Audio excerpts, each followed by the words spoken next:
Hey friends, today we have an interesting topic coming up. What are you doing? Well, I'm just making a quick video On what? on your sari collection. Okay. So what do you want to know about my sari collection? Well, I've always wondered how my wife ended up being a sari connoisseur. I could use a lot of different words. I think she's also a bit crazy about saris, not just a connoisseur.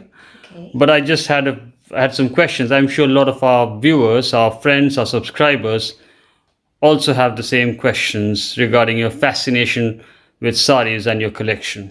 Yeah, they might do. But first, I'm a little confused because you know me for a long time. I learned how to independently wear a sari when I was 7 years old. I have taken every opportunity to wear a sari even when I was young, even when I was in school. And all of a sudden you are surprised at my fascination for saris. Well, I think you're getting better and a little bit more crazier with age, let's say. Okay, alright. Anyway, so what do you want to ask? Yeah. You want to have a look at my collection? Sure. Most of my saris are kept in Calcutta. Most of my saris are handloom, and I think almost all my handloom saris are in Calcutta. This is one of the wardrobes. I have another one outside. Wait, let me just take a quick video before we move to the actual questions. That's a lot of saris. Wow. When did you actually start collecting saris? I know you've always been fond of dressing up, but when did you specifically start collecting saris? I'll say when I was in school because my father is a doctor and he was invited to a lot of medical conferences all over India, and wherever he went he made it a point to buy a local sari, one for his wife and one for his only daughter. That's very sweet. Yes, and that's how I started getting spoiled. So that's basically how my handloom wardrobe started. So is your dad also an expert in saris, or did he just pick up whatever he was advised to pick up? With a few hits and misses. I think option B is probably the correct answer. I think Okay. he probably outsourced it to some organizer, and Right. whatever the organizer thought, right? Right. He would. But I'm buy sure that. he did a pretty good job because he obviously got you interested enough. Yes, to start he did, your collection. He did. But my journey with handloom started much later. I think it was after we got married, in fact. It was about 10-12 years ago that I really got interested. I got engulfed in this whole handloom culture. And here am I today with a massive number of handloom saris. And Okay. it just doesn't want to stop. Okay, so what kind of saris do you have? Like, what kind of saris do you I collect? have all sorts. I have from you think of northernmost part of India. I have from Kashmir to the southernmost part, Tamil Nadu, Wow. Assam, Manipur, Gujarat, Rajasthan, Central India. You name it, I have it. So- there are still many types of handlooms that I do not own, but I think I've got a pretty decent collection. Okay. And do you mind walking me through? So I've always been jealous of your organizational skills, okay? I'm a very organized person. And I'm not. So you know that I'm not the most organized person around. So, and I just get so jealous when I see all your clothes in those bags. Maybe they look They're clever. vacuumed or airtight bags or whatever. And they really look like they're maintaining the clothes in very good condition. They do, yes. Not the most eco-friendly way. I'm really sorry, Mother Earth. But it helps to protect my precious saris from moisture, dirt, humidity, moths, in fact, too. So where do you get those bags? From Godia Hut. Oh, wow. Remote. Okay. There are street hawkers who sell these types of bags. There is another more popular kind of sari bag that's made of blackish kind of material, blackish or dark bluish. I don't prefer that. The zips are usually of worse quality. I prefer these because they can accommodate more number of saris. Also, they are transparent, so I can see which one I want to wear and select the appropriate bag. Yeah. So if you were wondering, I think you wanted to ask how I decide which sari will go into what bag. Yes. So just basically walk us. You know me. It is never going to be random. No, just walk me through your thinking process when you actually organize your sarees? Okay, so there are some sarees which are very niche. For them, I have separate bag. For example, Kanjivaram or Dhakai Jamdani. I have got about 10 Kanjivarams and about 10 to 12 Dhakai Jamdanis. Wow. And I keep them in separate bags. Okay. I can show you. In fact, I've got 2 bags for Dhakai Jamdanis. I've got so many of them.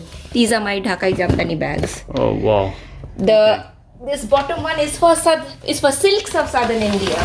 So these are silks from Karnataka, Andhra Pradesh, Telangana. Yeah, Karnataka, Andhra Pradesh, Telangana. And these are all my Kanjivarams. So you'll have to keep on. These are all the silks, by the way, not the cottons. And then the only category of sari which is not in a plastic bag are my Banarasis. They are wrapped in an old cotton, fine cotton sari. This is how traditionally saris used to be stored. I know a few of my friends have asked me to provide them with tips on storing saris. This really is the best way of storing saris. Really? But then yes. So that's just an old cotton sari itself, right? Yes, and I have wrapped my saris in them. Wow. But obviously plastics, as I told you, they can help to protect from humidity and dirt too. Yeah. You have to be more careful when you use cloth. You have to unwrap it and look into it, change the folds, make sure there's no moth. So they require more TLC this way, but this is a more traditional way. So you've also, if you do store your sarees this way, then you've got to make sure you use mothballs as well. No, I use mothballs irrespective. I have got, see here, this is a handkerchief. It has got mothball inside. The reason why mothballs are kept, I can keep them wrapped in handkerchiefs. Even though I keep them in bags, if the mothballs come in touch with my sarees, they can potentially ruin the color or the texture.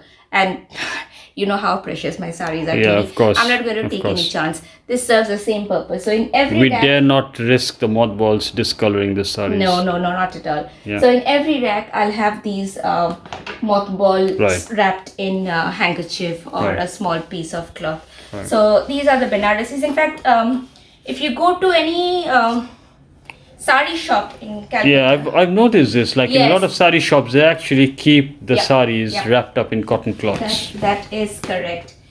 So yes, as I mentioned in the bottom bit, these are my Kanjivarams. These are silks. These are Kanjivaram silks. Silks from other southern Indian states. And then this one has silks from Bengal. Yep. Baluchori, lots of kantha stitch, Gorod, then there are Murshidabad printed silks, batik. These are all the Dhakai Jamdanis, my Banarasis, and on the top I have the silk sarees from Orissa, Bomkais, Shambholpuris, and the only non-Orissa saree in this bag is this Ashawali Ikkat. This is from Gujarat. Okay. But I kept it together because Orissa is also known for Ikkat, so I thought there is some sort of a link there. So you've kept all your silks and your expensive sarees on that side. Yes, that's and correct. You've organized those sarees state-wise. Preferably, yeah. Okay, that's fascinating, right? This one is also state-wise. This has all the sarees from Madhya Pradesh. So I've got the Maheswaris and quite a few Chanderis. These are all the sarees from the northeastern states. There is this bag, has all my Tussar silk sarees. Now Tussar can be found in a lot of Indian states, Jharkhand, Bihar, Chhattisgarh. So it's not state specific. This is not state specific, but Tussar comes from central India, so it's region specific. And I love Tussar, you know that. It's I love Tussar as well. Yes, exactly.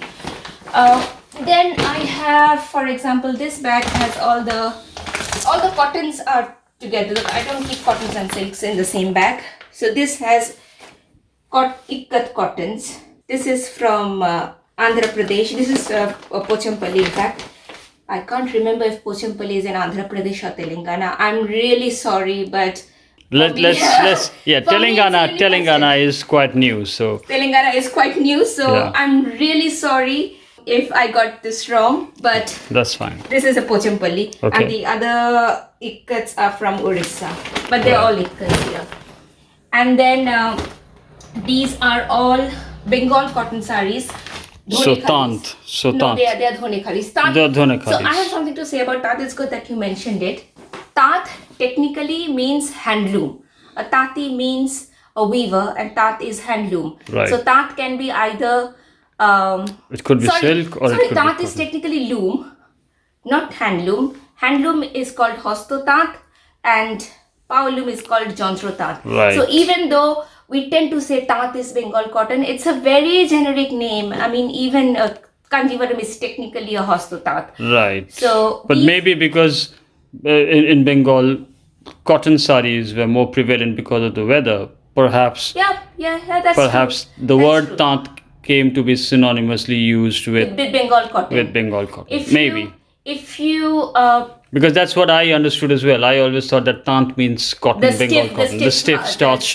Yeah. cotton from Bengal. So if you look at the nomenclature of handloom sarees, the names come from the origin, the place of origin. Right. So like Kanchipuram is the name of a place. Exactly. Chanderi is the name of a We place. actually went to Kanchipuram, right? We It's did, a beautiful yes. We place. got a Kanchivaram from there. Chanderi is the name of a place. So is Benares. So they come from names of places, and there's no place called Tant. Yeah. Okay. Yeah. There's a place called Phulia and Shantipur. So we have Shantipuri or Phulia cotton, and we have Dhone Khali. So I've got loads of Dhone Khalis. These are all Dhone Khalis, and these are all in the same color. Okay. So either my sarees in the bags, they will be arranged state-wise or theme-wise. Example, ikkats together, dasars together, or color-wise. Okay. So these are all cotton Dhone Khalis in off-white. Right. These are all at the bottom bit, you see, these are all block printed sarees Right. from a few different places of India, some from Rajasthan, some from Madhya Pradesh.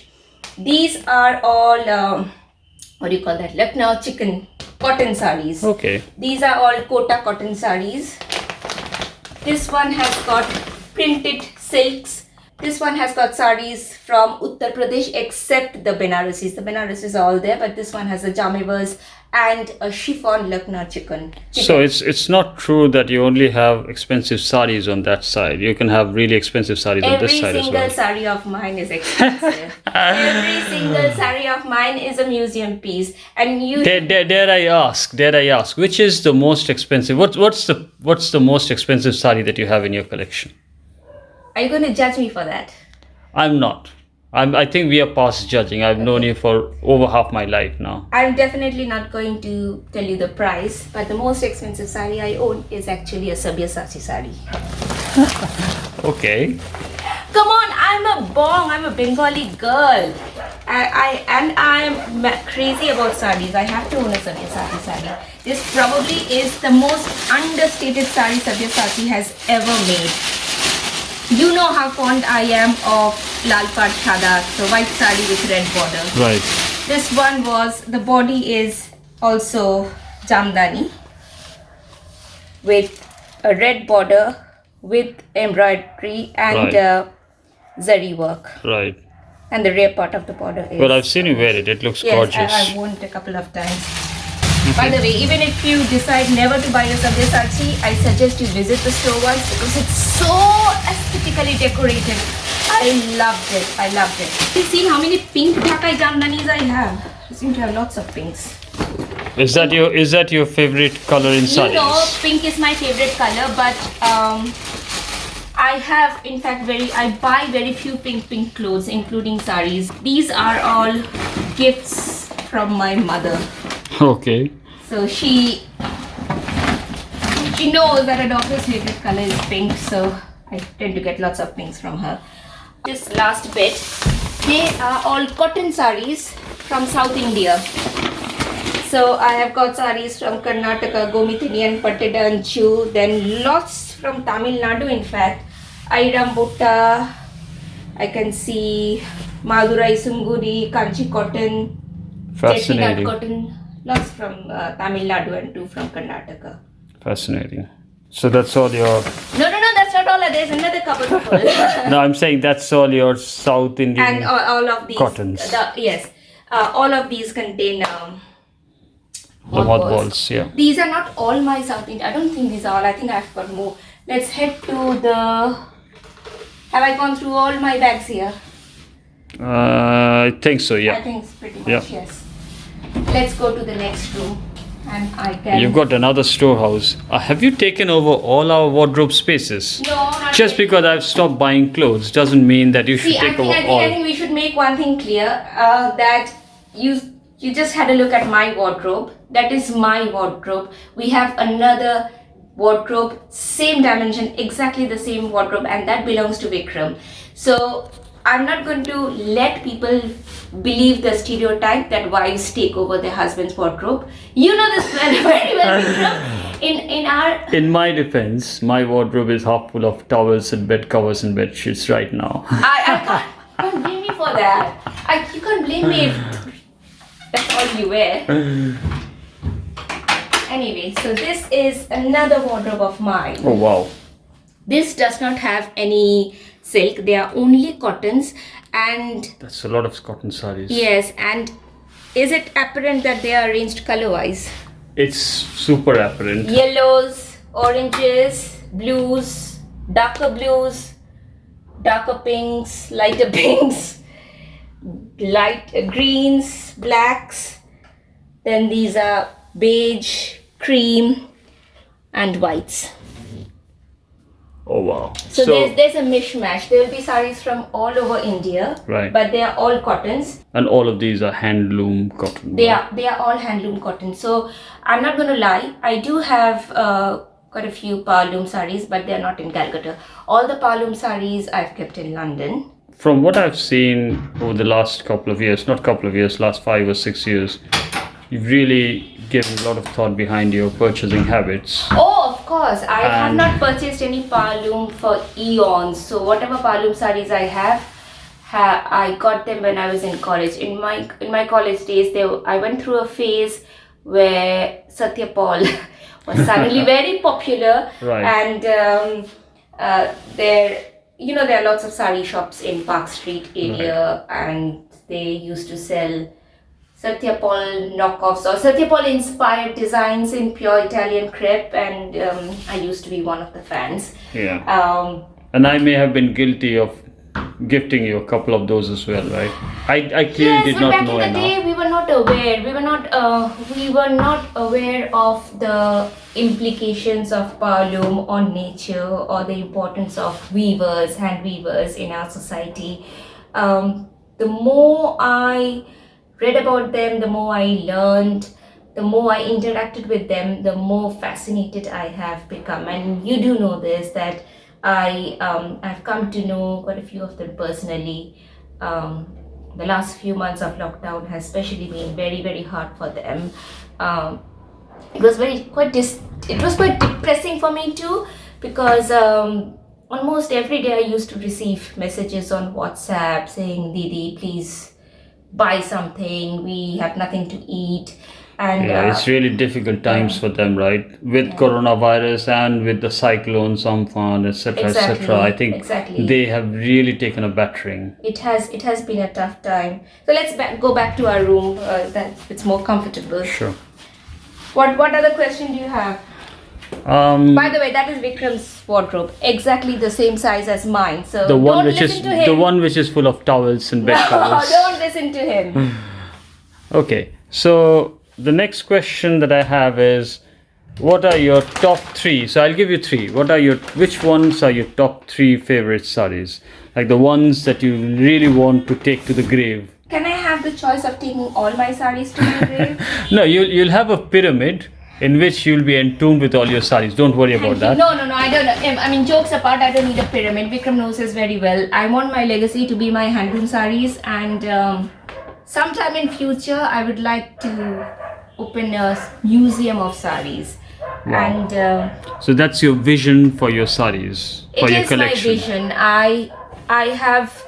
I don't just have lots of sarees. I have lots of one-off pieces, lots of sarees that are true artistic brilliance, Right. that are masterpieces. Right. And I would want generations to come to enjoy that. That's So, good. That's yeah. good. So back to my Yes, question. back to my three favorite. Okay, let's The top three sarees. Okay, Imagine there is a fire. Imagine there's a I fire. can tell you my most favorite sari. Okay. My most favorite sari is in fact not technically mine. It is mine now though because I have claimed my ownership. But it is my mother's wedding reception sari. It's a Banarasi. Wow. It's Stunning. a beautiful Banarasi. This kind of weave is rarely done nowadays. I know it looks very simple, but these buttas, they are called Karwa Banarasi work. They cannot be replicated in a power loom. They are done in a hand loom. Okay. If you look at the opposite side, you won't find much difference from the rear side and the front side. Oh wow. Although it's handloom. Yeah. That's I mean, amazing. that's one of the features of a good handloom. In fact, I can show you lots of saris where you'll struggle to understand which one is the front side. Right. So I think I think most of your sarees would fall in that category. Yeah, I've actually got to look at the fall pico to understand which side Yeah. which side is the right side and which side is the inside. Yes, I've had tailors attach the fall to the wrong side because they just couldn't understand which one is the correct side. Wow.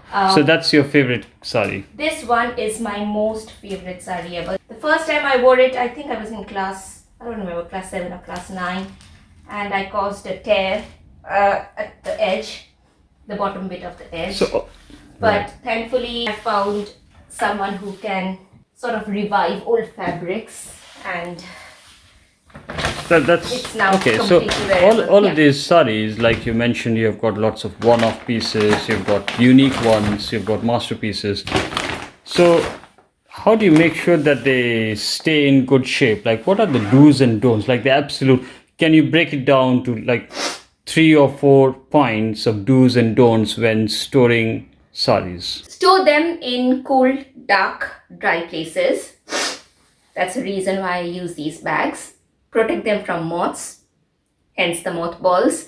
And every now and then, every few months or once a year at least, try to change the folds of the sarees, because if sarees remain in the same fold for years at a stretch, right, they can tear at the folds. Okay. So you were talking about my 3 favorite. I told you about one. The other one is a recent acquisition. I haven't had a chance to wear it properly, in fact. This was one of my lockdown purchases. One of the sarees that I bought because I felt sorry for the weavers who were stuck with loads of stock. This is a Kanjivaram.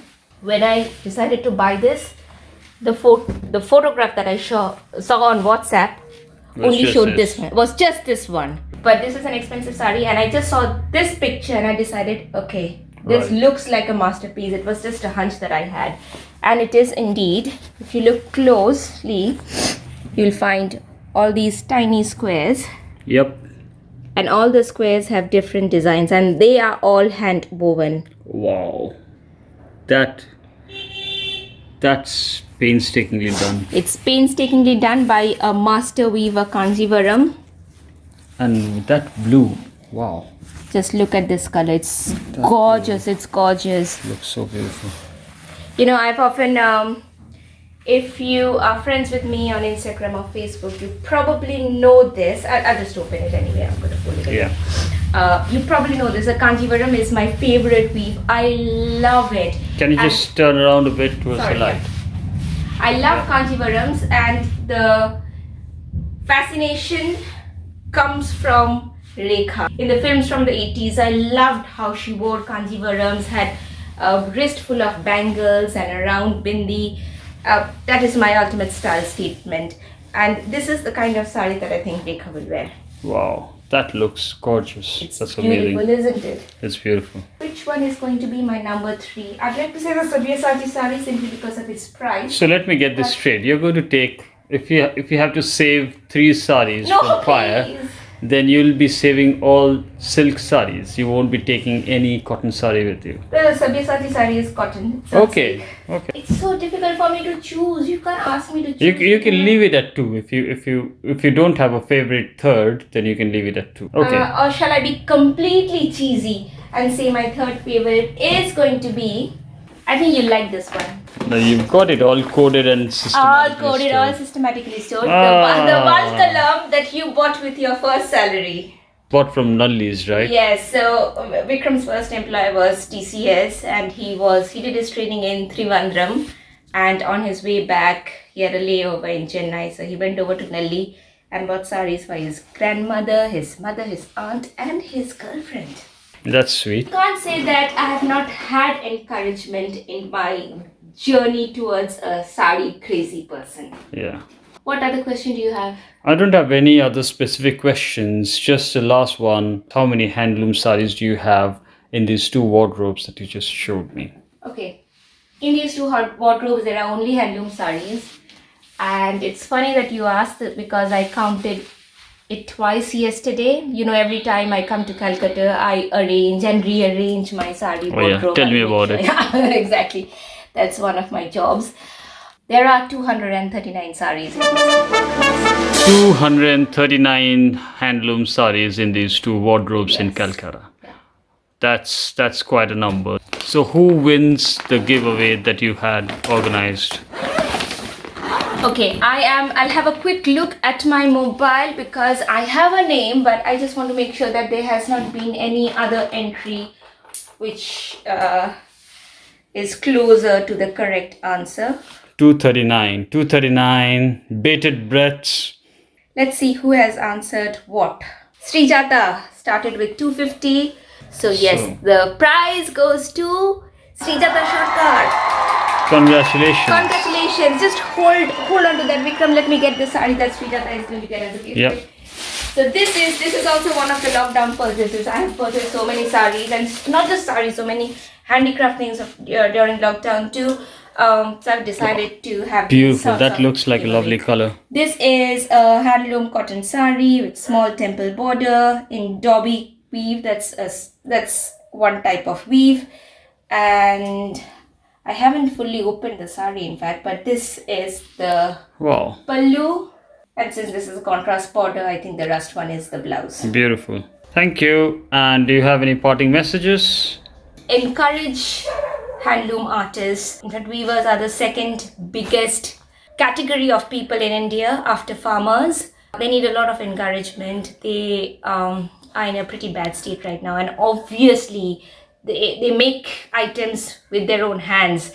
There's a lot of effort involved. The entire family is involved. That's the thing, right? Like someone starts wearing handloom, you can immediately tell the difference of quality of the weave. Yeah. And also they take a lot of time to create each one of these sarees. So you can't have 500 masterpieces created in 1 month. No. Exactly. You can have one weaver working on one saree for up to 6 months. Totally, exactly. Some of my sarees in fact have taken days, weeks, months to create. So that's a kind of satisfaction you get from wearing these pieces. And in fact, it's funny that you mentioned about differentiating handloom. I know a lot of people have confusion. They end up buying power loom under the garb of handloom.